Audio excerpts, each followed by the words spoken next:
He has been the talk of the PGA Tour for the better part of a year, but this past weekend was wild for Arnold Palmer winner Bryson DeChambeau. It was an impressive feat by all means on 6 when Bryson launched it over the water, 370 yards, the longest drive on 6 since 2003. We saw a rare celebration from Bryson, who got to do that in front of fans. It was so fun, then went on to win the whole thing. Here he is after the tournament. You know, this is 1 year removed from us, not playing golf and the world kind of shutting down. And I think it's cool that, 1 year later, we're back to somewhat normal. There's obviously different things that are going on. But I would say that for the most part, it's pretty amazing to see fans back out. And there was a lot of juice on number 6 last week. And I think that, for the most part, fans are what create some of that momentum for players. And for me, I know that was definitely the case last week and will continue to do so. So you heard Bryson mention it there. We are getting ready for the Players' Championship. It was this tournament last year where they were 1 day into it and had to cancel it because of the pandemic, and then things shut down. So while Bryson made all the headlines this past weekend, it wasn't enough, however, so far, to knock out world #1 Dustin Johnson, entering the tournament as the betting favorite. And there's good reason for it. DJ's been the best player from tee to green in 2021. He's won 2 of his last 5, including the Masters, in 3 of his last 10. He is just a slight favorite right now over Jon Rahm, Rory, and Bryson.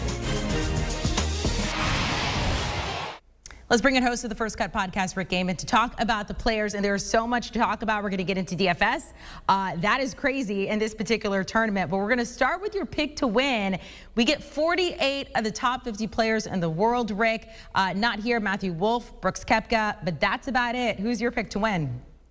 Yeah, that's about it. Absolutely stacked field. I'm going with Justin Thomas. This is a rare opportunity to get the number 3 player in the world coming in flying under the radar, and you're getting a 20-1 number on him. That's a bit too good to pass up considering what we've seen over the course of the past couple of months. And it's been a weird couple of months for Justin Thomas, both on and off the course, but the formula on the course is him starting to put it together in very vintage JT fashion. He gained 9.5 strokes on approach at the WGC workday. He putted to about field average. That right there, Amanda, that's the combination. If he goes out and does anything close to that at the Players' Championship, he's certainly going to be in contention, and this number was too long to pass up. Rick, it's really interesting because this course is good and bad for everybody. We've seen a variety of type of player win over the years here. Let's talk about a matchup play. What is your best matchup going into this one? Yeah, I'm looking at Jason Day over Sungjae Im, and as much as I love Sungjae Im, Jason Day's been on a roll. Outside of his Sunday at the Arnold Palmer Invitational, he's been phenomenal. He top 10s at Pebble Beach. He had another great finish a couple of weeks after that, and he goes back to TPC Sawgrass, which is a course that he's won at. And you mentioned it, Amanda, there is no clear thread from winners at TPC Sawgrass when you talk about Siwoo Kim and Rory McIlroy and Jason Day and Webb Simpson. So I need a guy who is going to have an all-around game and a little bit of short game magic, which is what we're seeing from Jason Day at the moment. So I'll take him over Sungjae Im as my best matchup.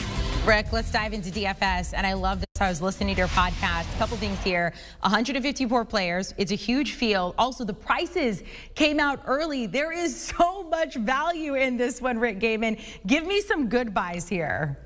Yeah, very important note that the pricing came out earlier. We're going to talk more about that in a second, but I'm looking at Sam Burns and Max Homa as 2 value plays this week. Sam Burns was nearly 20% owned across the industry last week, and he burned everyone. He missed the cut and left everyone shaking their heads, but he is one of the best drivers of the golf ball and one of the best birdie makers that we have on the PGA Tour at the moment. And then Max Homa, who won at Riviera and is now going to play his 8th consecutive week on the PGA Tour. That alone is bonkers, and it would have been very easy for Max Homa to just kind of pack it in after his very emotional win at Riviera, and he did nothing of the sort. He's played well since. He had another top 10 last week. I think he's primed and ready to go for this week's players. Rick, what about some bad buys? Who are we avoiding this week?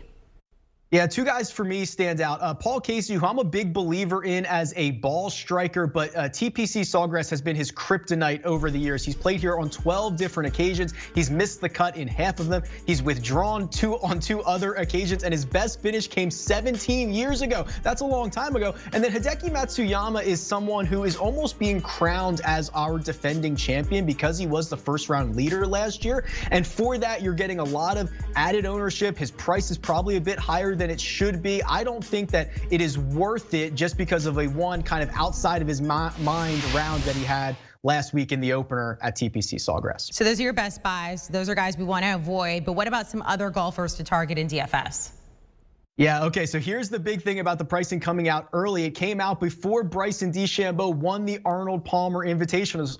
So he's sitting at $9,700 on DraftKings. And if pricing would have came out normally as it does on Monday, he'd probably be $1,000 more expensive than this. And you see compared to his FanDuel pricing, which did come out on Monday, it is a huge difference. So DraftKings, there is built-in value on Bryson DeChambeau. And then I'm doing it, Amanda. I'm looking at Jordan Spieth, who is in the midst of an unbelievable stretch of golf right now. He has gained strokes on approach in 14 of his last 16 rounds. That is the best stretch of golf for him in recent memory, clearly in the last 3.5 years. And I think he's primed to continue it this week at the Players Championship. When was the last time you targeted Jordan Spieth in anything?